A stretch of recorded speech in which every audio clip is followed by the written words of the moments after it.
نحمده ونستعينه ونستغفره ونؤمن به ونتوكل عليه ونعوذ بالله من شرور أنفسنا ومن سيئات أعمالنا من يهده الله فلا مضل له ومن يضلل فلا هادي له وأشهد أن لا إله إلا الله وحده لا شريك له وأشهد أن محمدا عبده ورسوله فإن أصدق الكلام كلام الله وخير الهدي هدي محمد صلى الله عليه وسلم وشر الأمور كل محدثاتها وكل محدثة بدعة وكل بدعة ضلالة وكل ضلالة في النار. أعوذ بالله السميع العليم من الشيطان الرجيم من همزه ونفخه ونفثه. بسم الله الرحمن الرحيم. يا أيها الناس اتقوا ربكم الذي خلقكم من نفس واحدة وخلق منها زوجها وبث منهما رجالا كثيرا ونساء واتقوا الله الذي تساءلون به والأرحام إن الله كان عليكم رقيبا. يا أيها الذين آمنوا اتقوا الله حق تقاته ولا تموتن إلا وأنتم مسلمون. يا أيها الذين آمنوا اتقوا الله وقولوا قولا سديدا يصلح لكم أعمالكم ويغفر لكم ذنوبكم ومن يطع الله ورسوله فقد فاز فوزا عظيما. اللهم صل على محمد وعلى آل محمد كما صليت على إبراهيم وعلى آل إبراهيم إنك حميد مجيد. اللهم بارك على محمد وعلى آل محمد كما باركت على إبراهيم وعلى آل إبراهيم إنك حميد مجيد. رب اشرح لي صدري ويسر لي أمري واحلل عقدة من لساني يفقهوا قولي. اللهم انفعني بما علمتني وعلمني ما ينفعني وزدني علما. رب زدني علما. تمام تر تعریفات، تمام تر تسبیحات، ہر قسم کی بڑائی، ہر قسم کی کبریائی، عمدہ تعریفی کلمات اس اکیلے اللہ رب العالمین احکم الحاکمین وحدہ لا شریک لہ مالک الملک ملک الاملاک ذو الجلال والاکرام، بادشاہوں کا بادشاہ، زبردستوں کا زبردست، حاکم اعلیٰ صرف اور صرف ایک واحد ذات کے لیے ہے. اور ایسا کیوں ہے؟ کیونکہ پیدا کرنے والا وہی ہے، پیدا کر کے پالنے والا وہی ہے، ضرورتوں کو پورا کرنے والا وہی ہے، زمین و آسمان کا نظام چلانے والا وہی ہے، ہواؤں کا اور بارشوں کا نظام چلانے والا وہی ہے، سمندروں کا اور خشکیوں کا نظام چلانے والا وہی ہے. اور پھر ایک اللہ رب العالمین ایک وقت میں اپنی تمام تر مخلوقات کو پالنے والا، ان کی ضروریات کو پورا کرنے والا، اور پھر مقررہ وقت پر باریکی سے حساب لینے والا ذات، اور پھر انعام کے طور پر جنت اور سزا کے طور پر جہنم دینے والی ذات. ہر چیز پر جو قدرت رکھنے والی مکمل ذات ہے وہ صرف اور صرف ایک ہی ذات ہے، میرا اور آپ کا پروردگار اور پالنہار اللہ رب العالمین. ساتھ ہی کروڑوں اربوں بے شمار انگنت لا تعداد درود و سلام ہو سید المرسلین والآخرین، امام الاولین والآخرین، خاتم النبیین، رحمت للعالمین، محمد الرسول اللہ صلی اللہ علیہ وسلم کی ذات اقدس پر صلی اللہ تعالی علیہ وآلہ وسلم تسلیما کثیرا کثیرا.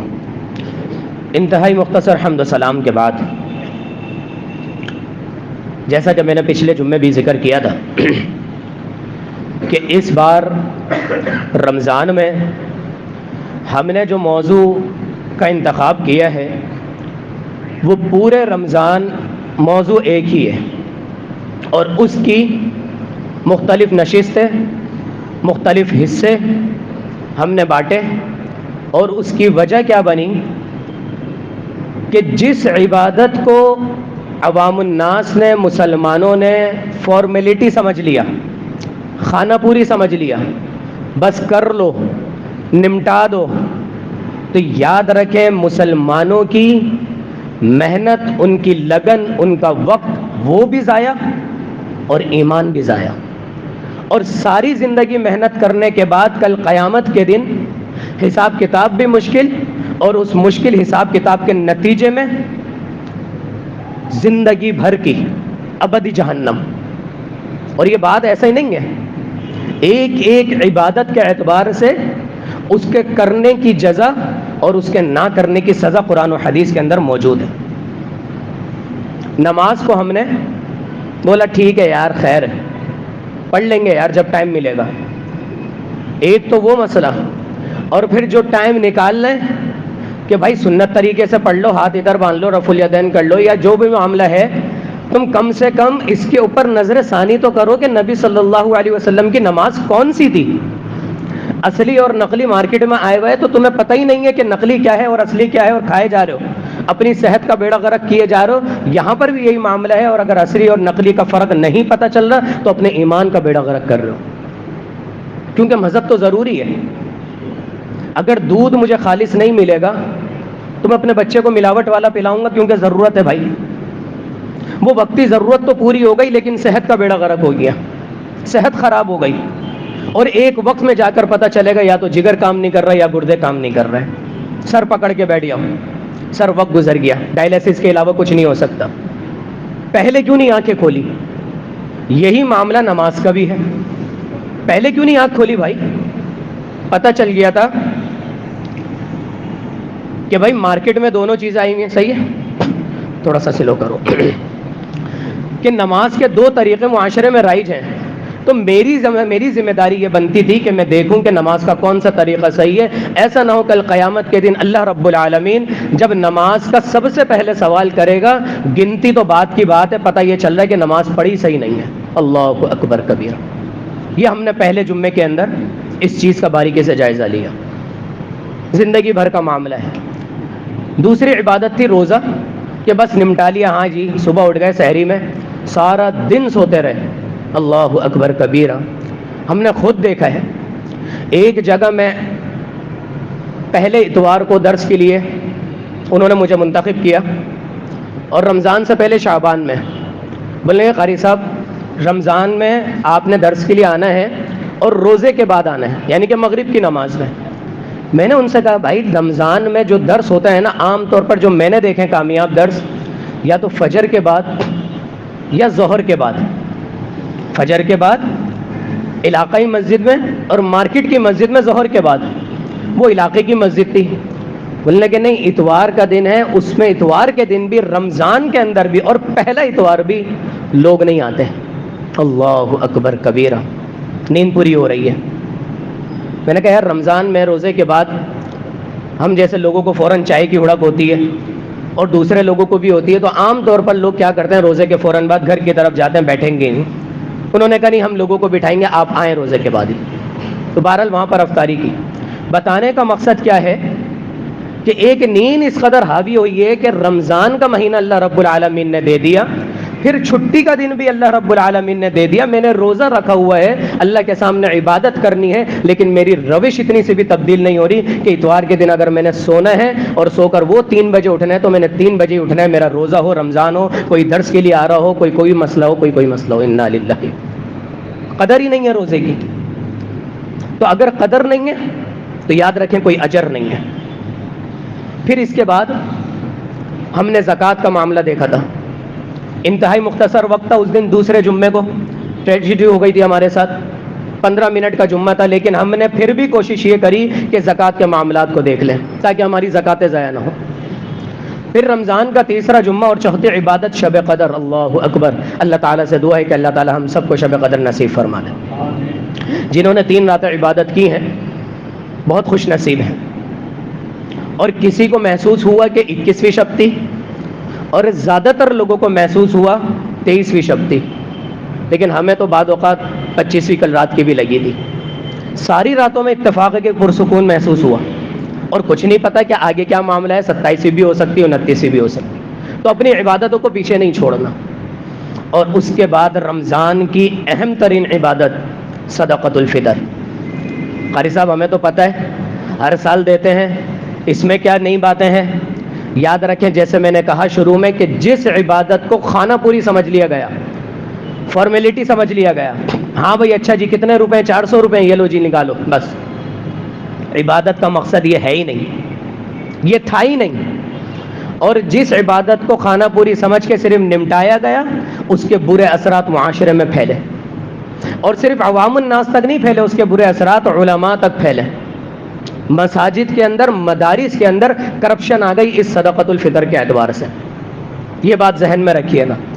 اور کسی ملک کی ترقی میں رکاوٹ کی سب سے بڑی وجہ کرپشن، چاہے وہ کے ایم سی ہو، ڈی ایم سی کے ادارے ہوں، چاہے وہ ٹریفک پولیس ہو یا جنرل پولیس ہو، چاہے وہ ہماری آرمی ہو، چاہے وہ ہمارا جو ہے وہ پنچر والا ہو، کوئی اور بندہ ہو، اپنی اپنی جگہ پر اگر وہ کرپشن کر رہے ہیں تو نہ اس کا ایمان سلامت رہ سکتا ہے، اور اس کا ملک پاکستان سلامت رہ سکتا ہے۔ تو اس صدقۃ الفطر میں جو سب سے بڑا مسئلہ ہوا وہ کرپشن کا ہوا، اس لیے یہ ٹاپک سلیکٹ کرنا ضروری ہے۔ سب سے پہلے صدقۃ الفطر، فطر کسے کہتے ہیں؟ فطر کہتے ہیں روزہ کھولنے کو، روزہ ختم کرنے کو، روزہ ختم کرنے کو۔ جیسے نبی کریم صلی اللہ علیہ وسلم نے فرمایا صوموا لرؤیتہ وافطروا لرؤیتہ، کہ چاند دیکھ کر روزہ رکھو اور چاند دیکھ کر روزے ختم کرو، یعنی کہ چاند کو دیکھو 29 کا ہو رہا ہے، 30 کا ہو رہا ہے، اگلے دن سے روزہ رکھنا شروع کر دو، اور چاند دیکھو کہ 29 کا ہو رہا ہے، 30 کا ہو رہا ہے، اس کے بعد روزوں کی گنتی ختم کر دو۔ اگر 29 کو تمہیں لگے ابر آلود ہے تو مائکرو اسکوپ لے کے کھڑے نہیں ہو جاؤ، یہ مناسب نہیں ہے، جو سیدھی بات ہے۔ ہمارے معاشرے میں یہ بالکل باریکی سے نظر آ رہا ہے، نہیں آ رہا بھائی، آسانی سے نظر آ سکتا ہے۔ حدیث کے الفاظ ہیں اگر ابر آلود ہے آسمان تو چھوڑ دو، گنتی پوری کر لو، بالکل باریکی سے نکالیں گے۔ رات کو 12 بجے تراویاں پڑھ کے سو گئے، سب کچھ ہو گیا، باقی کام نمٹا لیں گے، چلو جی کل صبح عید ہے، انا للہ و انا الیہ، ساری رات جاگ جاگ کے گزاری ہے، اور پھر عید کی نماز پڑھ کے جو سوئے ہیں وہ عصر کی نماز میں اٹھے ہیں۔ ہر چیز کا غلط اثر آتا ہے انسان کی زندگی میں، مجبوری ہے، کیا کریں، بچوں کی تیاری کرنی ہے۔ تو نبی کریم صلی اللہ علیہ وسلم نے فرما دیا آسانی سے چاند نظر آ جائے دیکھ لو، اگر ابر آلود لگ رہا ہے، تمہیں لگ رہا ہے کہ چاند نظر نہیں آ رہا، اگلے دن روزہ رکھ لو، تمہاری تو خوش قسمتی ہے کہ ایک روزہ اور مل رہا ہے، اللہ تعالیٰ سے گناہوں کی معافی کا ایک دن اور مل گیا ہمیں۔ تو فطر کا مطلب ہوتا ہے روزہ کھولنا، اسی سے ہے افطار، کہ جب وقتی طور پر روزہ کھول دیا جاتا ہے۔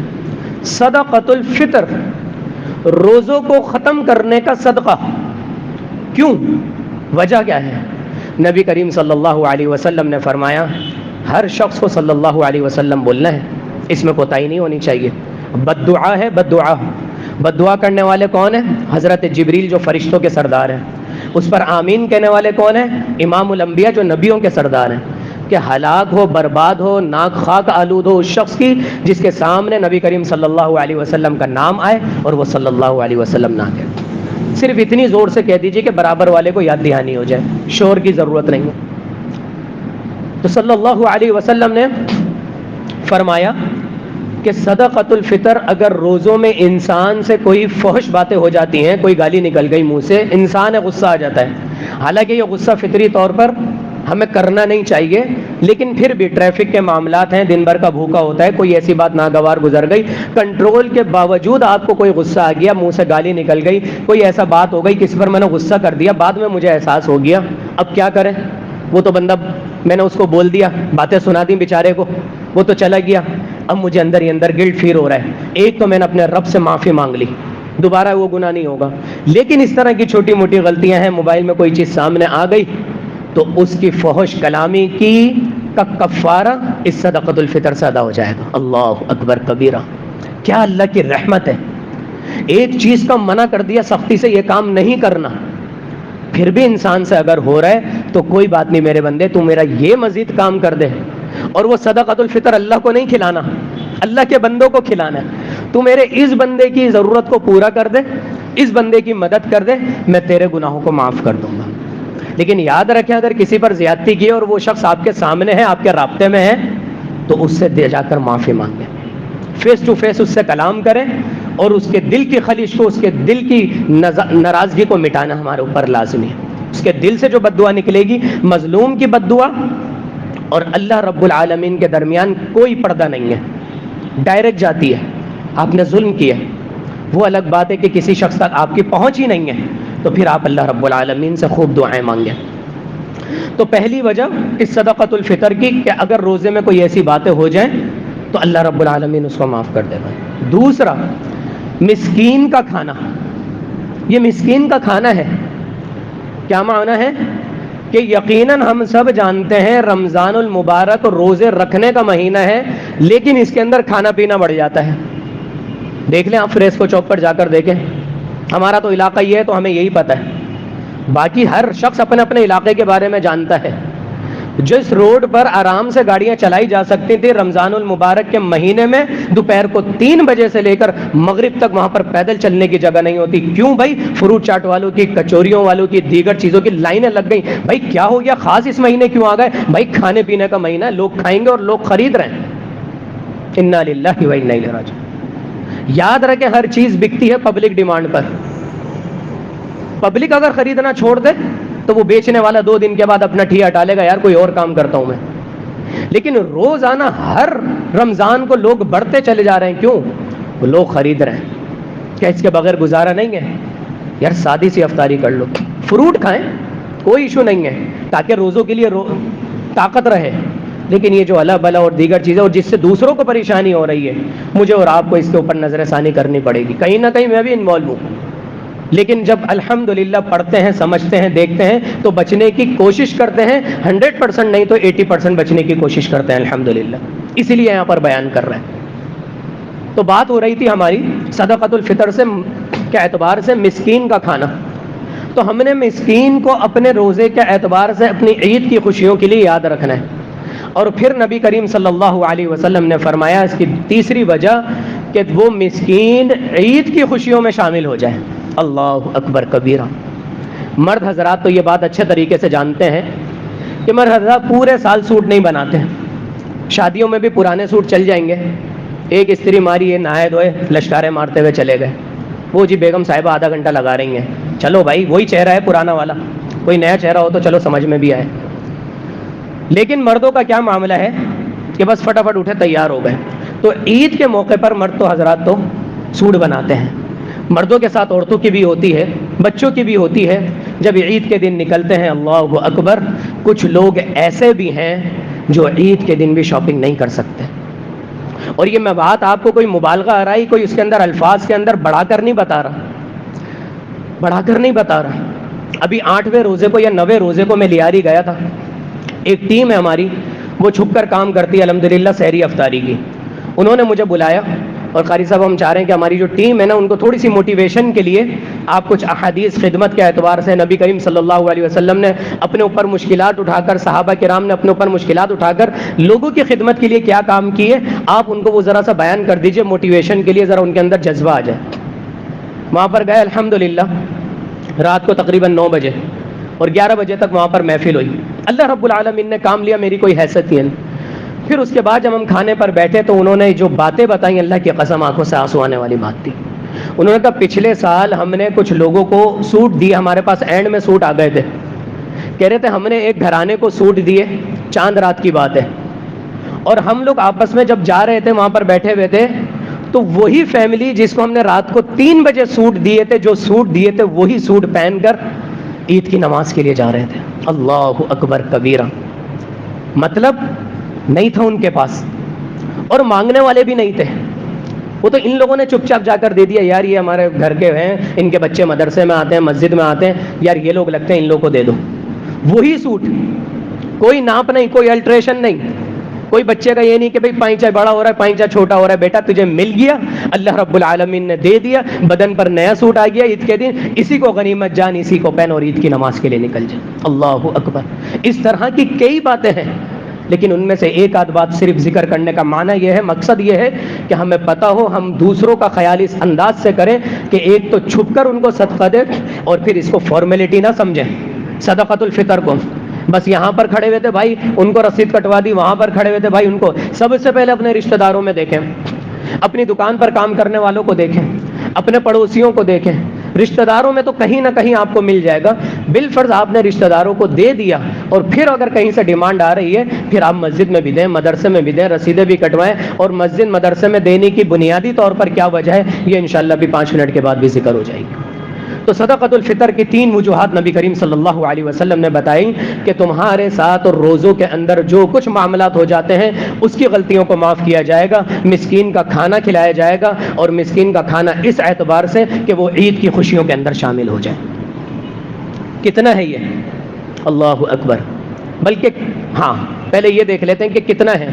ہم سب جانتے ہیں کہ نبی صلی اللہ علیہ وسلم نے 4 سے 5 چیزوں کا نام لیا، گندم ہو جائے، جو ہو جائے، کشمش ہو جائے، کھجور ہو جائے، پنیر ہو جائے، غرض کہ وہ چیز جو آپ کے گھر میں زیادہ استعمال ہوتی ہے، سالہ سال آپ کے گھر میں استعمال ہوتی ہے، میرے گھر میں استعمال ہوتی ہے، اس چیز کا 1 صاع۔ بھائی یہ صاع کیا ہے؟ صاد، الف اور عین، یہ تو عربی کا ورڈ ہے، اس کو اگر ہم اردو میں کریں تو یہ تقریباً 2.25 کلو سے اوپر اور 2.5 کلو کے اندر یہ بنتا ہے اس کا وزن۔ تو آلموسٹ 2.5 کلو نکال لیتے ہیں تاکہ بھائی کوئی کمی نہ ہو، ہم 2.25 کلو کے چکر میں رہیں اور 1 صاع سے کم ہو جائے۔ یہ 1 صاع پیمانہ ہوا کرتا تھا، جیسے ہمارا دودھ کا ایک پیمانہ ہوتا ہے، وہ 1 کلو کا وہ بنا دیتے ہیں، اس سے ناپتے ہیں، تو وہ ایک پیمانہ ہوا کرتا تھا، یوں کر کے 1 صاع، اور پھر اس کے بعد وہ ڈالتے تھے، وہ تقریباً 2.25 کلو سے اوپر اور 2.5 کلو سے نیچے۔ تو ہم بچنے کے لیے کہ کوئی کمی بیشی نہ ہو جائے تو ہم 2.5 کلو ہر چیز کا وہ رکھ لیتے ہیں۔ اب یہ کن چیزوں کا نکالنا ہے؟ جو چیزیں حدیث میں آئی ہیں انہی چیزوں کا نکالنا ہے۔ تو یاد رکھیں، ایک چیز ہے ظاہری الفاظ، ایک چیز ہے جو چیز ضرورت پوری کرے، اور تیسری چیز ہے نبی کریم صلی اللہ علیہ وسلم نے اگر کسی چیز کا نام لیا تو اس کے پیچھے حکمت یادی، وہ حکمت پوری ہونی چاہیے۔ حکمت یہ تھی کہ کسی گھر میں کھجور زیادہ استعمال ہوتی ہے، کسی گھر میں گندم زیادہ استعمال ہوتی ہے، کسی گھر میں کشمش زیادہ استعمال ہوتی ہے، کوئی گھر والے پنیر زیادہ استعمال کرتے ہیں، کسی گھر میں جو کا آٹا استعمال ہوتا ہے۔ تو جس گھر میں جو چیز سالہ سال زیادہ استعمال ہوتی ہے اس چیز کا وہ 2.5 کلو نکال کر اللہ رب العالمین کے راستے میں صدقہ کر دے۔ میرے گھر میں آٹا استعمال عام طور پر زیادہ تر جو مڈل کلاس فیملیز ہیں ان کے گھر میں ان تمام تر چیزوں میں ڈرائی فروٹ تو بہت ہی کم استعمال ہوتا ہے، پنیر بھی بہت کم استعمال ہوتا ہے، عام طور پر آٹا استعمال ہوتا ہے۔ یاد رکھیں گندم کے ریٹ الگ ہیں اور آٹے کے ریٹ الگ ہیں۔ اب وہ زمانہ گیا کہ ہمارے گھر والیاں جو ہیں وہ چکی پیسیں، اب آٹا بنایا آ جاتا ہے، تو گندم کے ریٹ الگ ہیں، اور اگر کسی کے گھر میں واقعی چکی میں آٹا پیسا جاتا ہے گندم پہ تو وہ گندم کے حساب سے نکالے گا۔ لیکن اگر کسی کے گھر میں جو عام طور پر سب جگہ ہوتا ہے ہم پیسا پسایا آٹا خریدتے ہیں تو ہمیں آٹے کا ریٹ نکالنا چاہیے۔ 150 روپے کلو، 160 170 روپے کلو آٹا ہے، تو 2.5 کلو کے تقریباً 380 390 یا 400 کے قریب، ایک راؤنڈ فگر 400 کے قریب 2.5 کلو کے آٹے کے بنتے ہیں۔ لیکن کچھ گھرانے ایسے ہیں جہاں روز چاول بنتے ہیں، اکثر مہمان افراد جو ہوتے ہیں، گھرانے جو ہوتے ہیں، ان لوگوں کے گھروں میں عادت ہوتی ہے کہ روز چاول کھانے ہیں، روز چاول بن رہے ہیں، تو ان کو چاہیے کہ جس مالیت کا، جس کوالٹی کا وہ چاول کھا رہے ہیں اس کوالٹی کا وہ 2.5 کلو چاول کے اعتبار سے ریٹ دیں۔ کچھ گھرانے ایسے ہوتے ہیں جہاں پر سالہ سال کھجور کھائی جاتی ہے، ہر کھانے کے ساتھ نہیں، رات کے کھانے کے بعد ایک کھجور کھا لی۔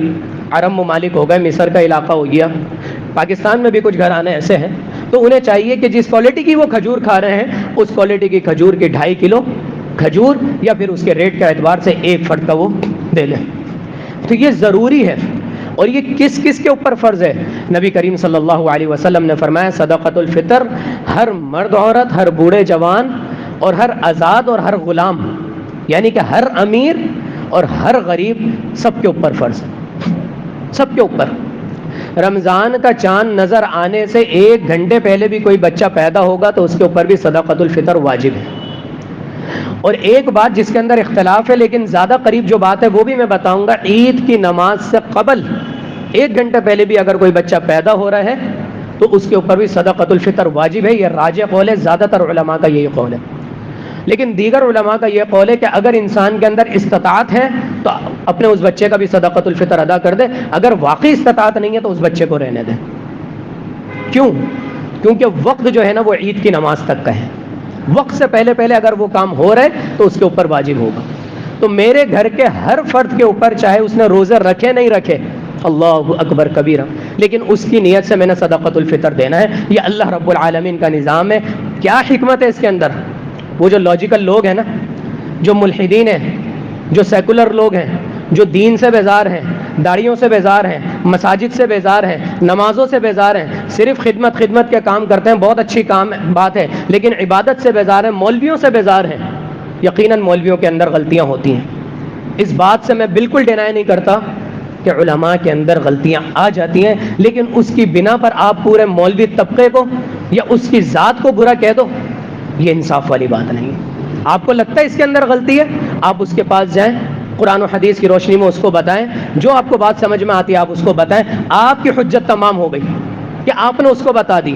اب اس کے اندر جو غلطی ہے وہ جانے، اس کا رب جانے۔ ہاں اگر اس کی غلطی سے معاشرے میں برے اثرات پھیل رہے ہیں تو اس کی روک تھام ہم سب کے لیے ضروری ہے، میرے لیے بھی ضروری ہے، آپ کے لیے بھی ضروری ہے۔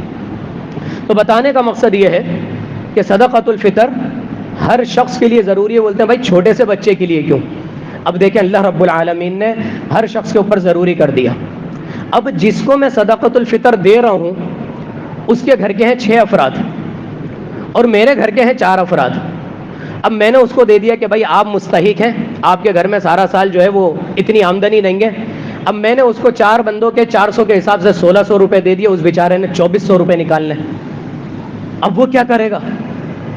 تو یاد رکھیں یہ جو فارمیلٹی ہو گئی نا، ہاں بھائی کتنے روپے؟ 400 روپے، یہ لیجیے قاری صاحب، یہ طریقہ سب سے زیادہ غلط ہے۔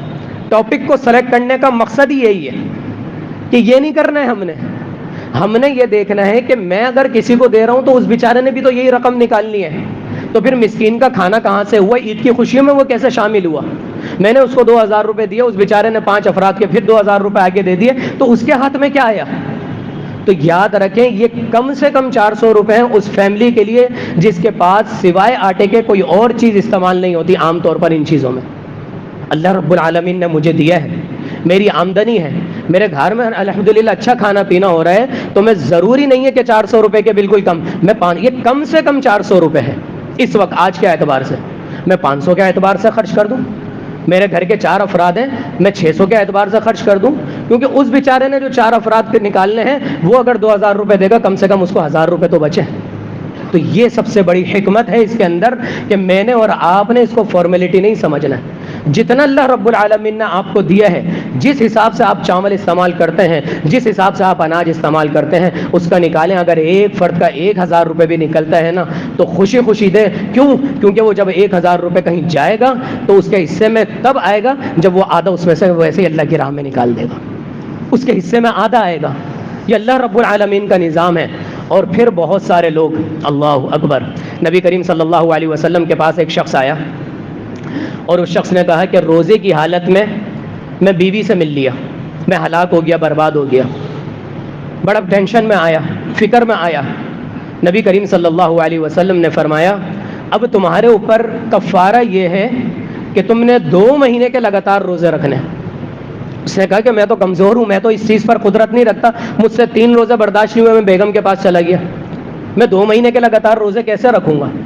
تو نبی کریم صلی اللہ علیہ وسلم نے فرمایا تو پھر تم نے 60 مسکینوں کو کھانا کھلانا ہے۔ یہ روزے میں اگر کسی سے غلط کام ہو جائے یہ والا، حالانکہ وہ کام جائز ہے لیکن روزے کی حالت میں منع ہے۔ کھانا پینا اور جماع، یہ 3 کام روزے کی حالت میں ظاہری طور پر منع ہے، باطنی طور پر تو نظروں کی حفاظت، زبان کی حفاظت، اعمال کی حفاظت، دیگر ساری چیزیں اس کے اندر شامل ہو جاتی ہیں ظاہری طور پر یہ۔ تو اس نے کہا کہ میرے پاس تو اتنا پیسہ ہی نہیں ہے کہ میں 60 مسکینوں کو کھانا کھلاؤں۔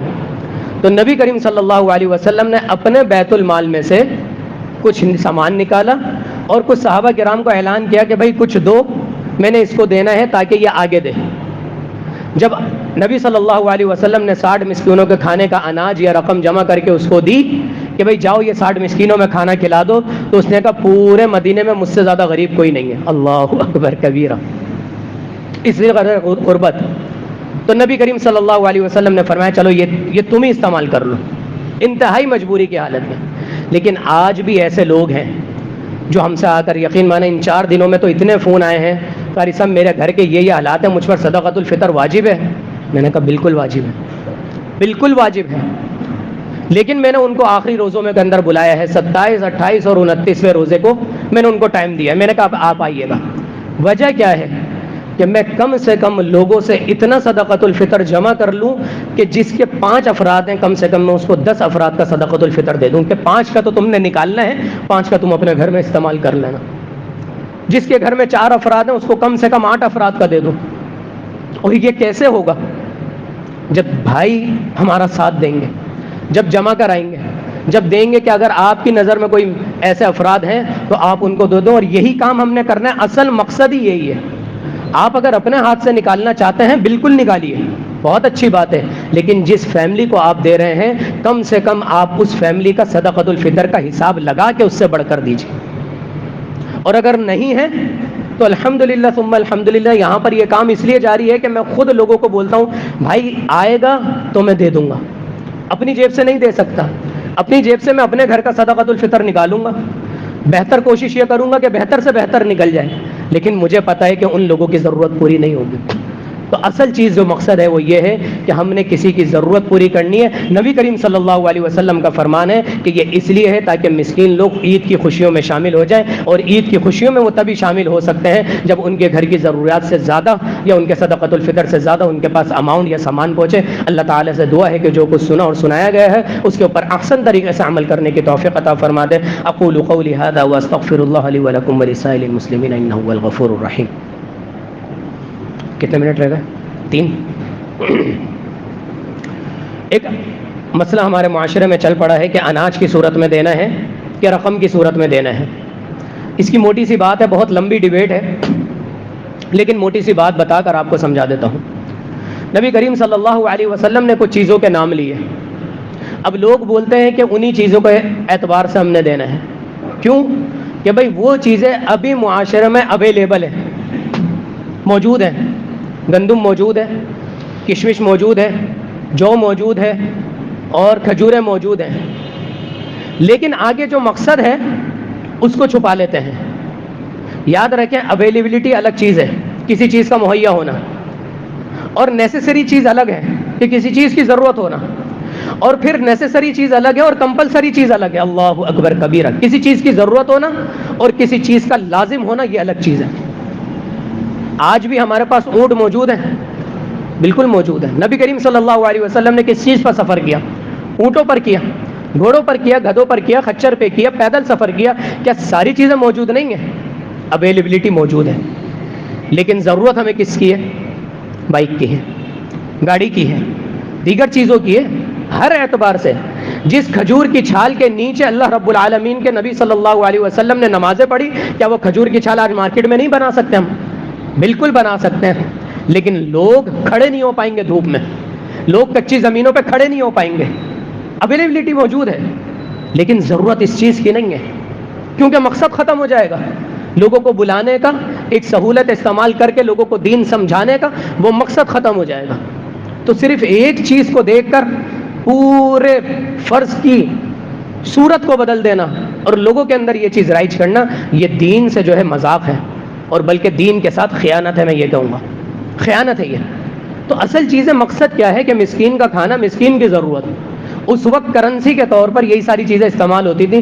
آٹا لے لو، چاول دے دو، چینی لے لو، گیہوں دے دو. یہ ساری چیزیں کرنسی کے طور پر استعمال ہوتی تھیں. تو آج کرنسی کے طور پر جو بھی چیز استعمال ہو رہی ہے وہ ہم دے سکتے ہیں. ابھی آگے جائیں گے نا تو یہ کرنسی بھی ختم ہو جائے گی. آگے جائیں گے بٹ کوائن آ رہے ہیں اور دیگر چیزیں آ رہی ہیں. انویزیبل کرنسی ہے جو نظر ہی نہیں آئے گی، سب کام اکاؤنٹس پہ چل رہا ہوگا. تب آپ نے اس کے اندر کام کرنا. پھر آپ ڈھونڈتے رہیں گے وہ جی ہمارے پردادا کے زمانے کے نوٹ نکالو بھائی، وہ ہم تو نوٹوں میں دیا کرتے تھے. اس وقت نوٹ ختم ہو جائیں گے، اس وقت آپ نے کسی کے اکاؤنٹ میں پیسے بھیجنے ہوں گے. آج بھی ایسے ہی ہو رہا ہوتا ہے کہ جس تک ہماری پہنچ نہیں ہوتی، ابھی صبح فجر کے بعد بات ہوئی ہے کسی سے تو اس کو انشاءاللہ تعالی ہم نے اکاؤنٹ کے ذریعے پیسے بھیجنے، کیونکہ شہر سے باہر ہے، سارے معلومات ہو گیا، اچھے طریقے سے تصدیق کر لی، ہاں بھائی یہ معاملہ ہے، انشاءاللہ تعالی شام تک اللہ نے چاہا تو کچھ نہ کچھ ہو جائے. اب میں بولوں نہیں جی وہ تو میں نے کھجوری بھیجنی ہے ان کو، اللہ اکبر کبیرہ. حالانکہ دینا صدقۃ الفطر ہی ہے ان کو بھی انشاءاللہ تعالی، کچھ زکوٰۃ ہے، کچھ صدقۃ الفطر ہے. تو کھجور تو وہاں نہیں بیچ سکتے. تو اصل چیز، اور اب تو نیسیسری بلکہ کمپلسری ہو گئی ہے، لازمی یہ چیز ہے کہ عید کی خوشیوں کے لیے گھر میں اس کے راشن رکھا ہوا ہے، اس کو پیسوں کی ضرورت تھی، کچھ اس نے مٹھائی لینی تھی، کچھ مہمان نوازی کے لیے کچھ کرنا تھا، کچھ بچوں کی چپل لینی تھی، کچھ اپنے لیے کپڑے لینے تھے. وہ چیز سوائے پیسوں کی کسی سے ضرورت پوری ہو ہی نہیں سکتی. آپ دیں نا کسی دکاندار کو جا کر، یار مجھے یہ کپڑے دے دو اور یہ آٹے کا تھیلا لے لو، مجھے صدقۃ الفطر میں یہی ملا ہے، کیا کروں، عید کی خوشیوں میں کیسے شامل ہوں؟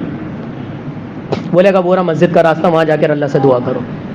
تو میرے بھائی، میرے عزیز، میرے محترم، تو اصل چیز یہ ہے کہ وقت کی ضرورت کو سمجھنا ہے، اور پھر جو چیز لازمی ہے اس کو سمجھنا ہے، نبی علیہ الصلوۃ والسلام کی احادیث کی حکمت کو سمجھنا ہے.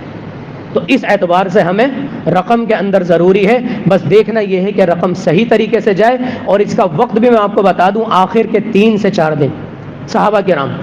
ہاں اگر آپ 10 دن پہلے، 8 دن پہلے، 5 دن پہلے یا آج کے دن نکال رہے ہیں تو آپ کسی کو وکیل بنائیں گے کہ میں آپ کو یہ دے رہا ہوں، آپ نے 3 دن پہلے یا 2 دن پہلے اس کو دینا ہے۔ صدقۃ الفطر ادا جو ہوگا وہ 2 دن پہلے ہی ہوگا، 3 دن پہلے صحابہ کرام کا مکمل طور پر یہی طریقہ رہا ہے۔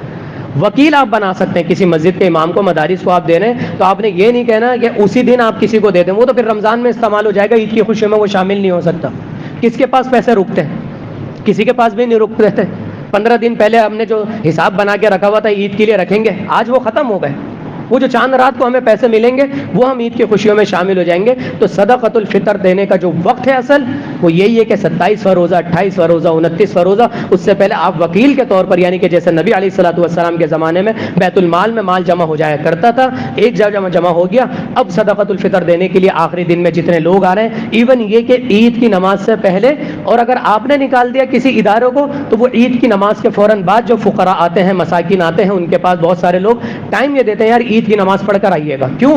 کیونکہ عید کی نماز سے پہلے ہمیں پتہ چلے گا ہمارے پاس اماؤنٹ آیا کتنا ہے، پھر ہم اس میں سے تقسیم کریں گے، پتہ چل رہا ہے 4 کو دے دیا، باقی لوگ رہ گئے، تو پھر ہم اس کے اندر سے تقسیم کریں گے عید کے۔ تو عید کی نماز کے بعد فقراء تک پہنچایا جا سکتا ہے، لیکن ادا عید کی نماز سے پہلے کرنا ہے، اور 5-6 دن، 10 دن، 12 دن پہلے ادا نہیں کرنا۔ ہاں جیسے کہ میں نے ذکر کیا کہ آج جو ہم رسید بنانا شروع کریں گے، لوگوں سے وصول کریں گے، وہ وکالت کے طور پر کریں گے، ہمارے اوپر ذمہ داری ہوگی، باقاعدہ ڈبل چیزوں کی ذمہ داری ہے کہ لوگوں سے وصول بھی کرنا ہے اور صحیح جگہ پر دینا بھی ہے، اور دینے کے بعد مرنا بھی ہے، اور مرنے کے بعد اللہ رب العالمین کو حساب بھی دینا ہے۔ یہ چیز کسی عالم اور کسی رسید بنانے والے کے دل میں ہوگی تو انشاءاللہ تعالیٰ کبھی کرپشن نہیں ہوگی۔ اللہ تعالیٰ سے دعا ہے کہ اللہ تعالیٰ اہل غزہ کے لیے ہمیں کچھ کام کرنے کی توفیق عطا فرما دے۔ اللہ تعالیٰ فلسطین کے مسلمانوں کی، اہل غزہ کے مسلمانوں کی مدد فرما دے۔ یا اللہ تو ہمارے ذریعے کوئی کام لے لے، ہمارے ذریعے کوئی کام لے لے۔ لوگ آئے ہیں، انہوں نے یہ کہا ہے مجھ سے کہ قاری صاحب آپ صرف بتائیں، ہم نے اپنے گھر والوں سے بات کر لی، ہم جانا چاہتے ہیں۔ میں نے ان کو بولا بھائی افرادی راستے ختم ہوئے میں، اور ابھی ایک اور ارادے میں گیا تھا 25,000 روپے لے کر، انہوں نے بولا کہ ہماری تو رقم کے لیے بھی انہوں نے بند کر دیا۔ 2 اداروں کا نام لیا تھا میں نے دوسرے جمعے کو، ان میں سے ایک ادارے والوں نے مجھے اتوار کو یہ بتایا کہ ہماری جو ہے اپروول بند کر دیا۔ اللہ اکبر کبیرہ۔ دوسرا جو ادارہ ہے جماعت کا، ابھی الحمدللہ وہاں سے اپروول کھلی ہوئی ہے۔ اللہ تعالیٰ سے دعا ہے کہ اللہ تعالیٰ یہ مشکل وقت ان کے اوپر سے بھی اور ہمارے اوپر سے بھی یہ مشکل وقت ختم کر دے۔ یا اللہ ان کی مدد فرما دے، یا اللہ ہمارے روزوں کو قبول فرما لے، ہمارے جمعے کو قبول فرما لے، ہمارے یہاں پر جمع ہونا قبول فرما لے، ہمارا صدقۃ الفطر قبول فرما لے، قیام اللیل قبول فرما لے۔ اور یاد رکھیں قیام اللیل کوشش کریں 29ویں رات تک ادا کریں، کوشش کریں، چاہے ہمت کم ہے، مصروفیت زیادہ ہے، لیکن تراویحیں پڑھیں جتنی چاہیں، لیکن ریگولر پڑھیں۔ اللہ تعالیٰ سے دعا ہے کہ اللہ تعالیٰ ہم سب کی نیکیوں کو قبول فرما لے، عید کی سچی خوشیاں عطا فرما دے۔ عید کا ٹاپک ابھی رہتا ہے، عید کی نماز کے اعتبار سے کچھ چیزیں ہیں، وہ انشاءاللہ تعالیٰ میں یہ جو 3 دن رہ گئے ہیں، ہفتہ اتوار پیر منگل، یہ ظہر کی نماز کے بعد میں انشاءاللہ بیان کروں گا۔ جو لوگ یہاں پر موجود نہیں ہیں وہ لازمی مدینہ مسجد کے گروپ میں اس چیز کو سنیں، اس کے اندر کی بھی غلطیاں کیا ہیں اور ہمارے کرنے والے کام کیا ہیں، انشاءاللہ تعالیٰ بڑی باریکی سے وہ بیان ہوں گے۔ اللہ تعالیٰ سے دعا ہے کہ اللہ تعالیٰ ہمارے دعاؤں کو قبول فرما لے۔ ربنا تقبل منا انك انت السميع العليم وتب علينا انك انت التواب الرحيم۔ سبحان ربك رب العزة عما يصفون وسلام على المرسلين والحمد لله رب